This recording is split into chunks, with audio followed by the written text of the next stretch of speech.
Hi, I'm Sue Husband and I'm Director of the National Apprenticeship Service. The National Apprenticeship Service is here to help employers to engage with apprenticeships, and what's brilliant at the moment is we have a commitment to deliver 3 million apprenticeship starts between now and 2020, so we need to get more and more businesses engaged in offering great apprenticeships.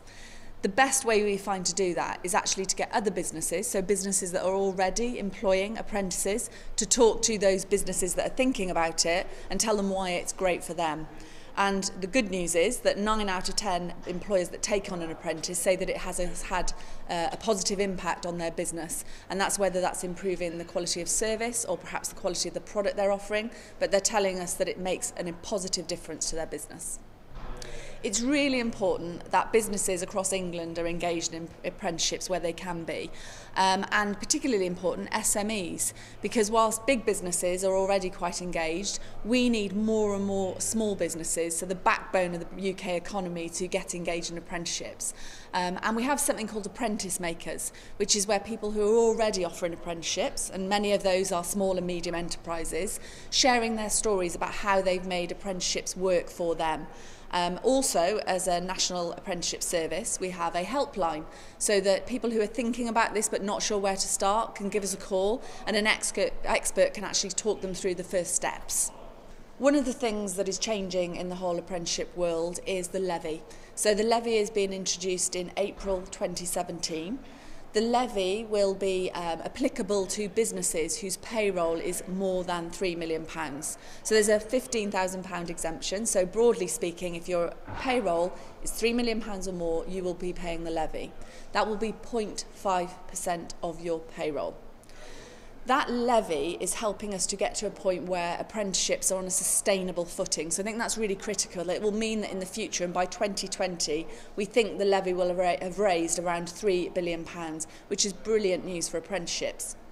The other great thing about the levy is it puts control fully in the hands of employers. So employers are then able to decide how they spend their levy. And I think that will really help them to make better, more informed decisions about which college, which provider that they use to help them to run their apprenticeship programme. And in turn, actually will raise the quality further of apprenticeships. So I think ultimately it's good news all round for apprenticeships. The levy is going to affect businesses with £3 million or larger payroll, so that won't apply to a lot of SMEs. So there may be some SMEs out there who are concerned about where the funding will come for apprenticeships for them in the future.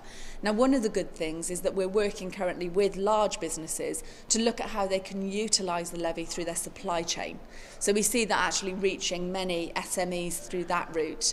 But the other thing is, and I want to really give people confidence about, is that we understand how important SMEs are to the future apprenticeships. So we will ensure that there is a future funding stream for apprenticeships for SMEs, and that's whether that's through the route of working with a larger employer who uses their levy to sort of pass through their supply chain, or whether it's government funding through a similar route as to we have at the moment. But what's really important is we want this to be sustainable, and that we also need to make sure that whatever that system is in the future is truly employer-led. We have a commitment to 3 million apprenticeships, and that's over the period of this Parliament. And in order to do that, we not only need businesses to be engaged in apprenticeships, but we also need young people in particular, but individuals, to see apprenticeships as an attractive proposition. And one of the key things around that is that people can see that not only can they get into a business and start an apprenticeship, but they can go far, that they will have a career path that they can go on. And key to that is making sure that we continue to grow higher in degree apprenticeships. And that's so individuals can genuinely see that they can start off at one level, but they've got that opportunity to continue learning all the way through to a master's or degree level, which I think is brilliant. The other great thing I think it does is for brand apprenticeships. So when people think about what an apprenticeship can do, that's parents, teachers, you name it, that people can see that this is a fantastic route with a very clear career progression attached to it.